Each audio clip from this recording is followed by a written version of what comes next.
So a lot of small businesses are S corporations because they're very favorable in that respect. But you can inadvertently blow your S election because only certain individuals, certain trusts, can be shareholders of S corporations. You can't have a second class of stock. You can have voting and non-voting. You can have separate economic rights. So if you inadvertently, gave an investor a preferred shares of an S corporation, that's going to blow your S election. If you had given shares to a trust and that trust wasn't a qualified S Corp shareholder, that's going to blow your S election. And what that means is that you're now back to a C Corp.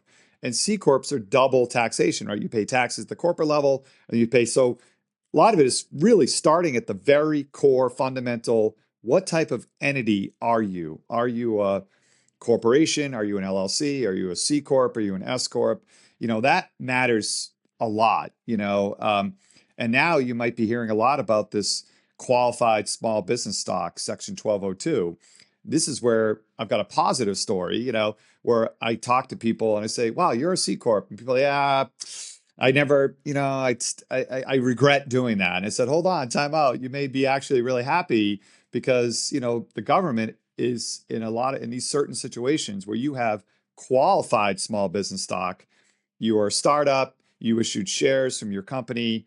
When you were a C Corp, the value of the company asset-wise was under 50 million at the time. Now it's 75 million.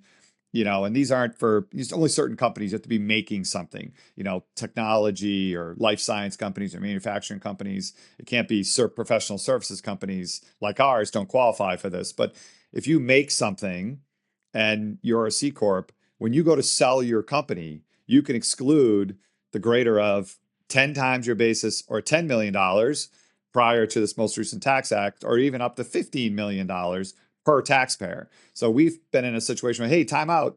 Don't switch to an S Corp because they were about to do that. Stay a C Corp because you've got all these favorable tax benefits when you sell the business.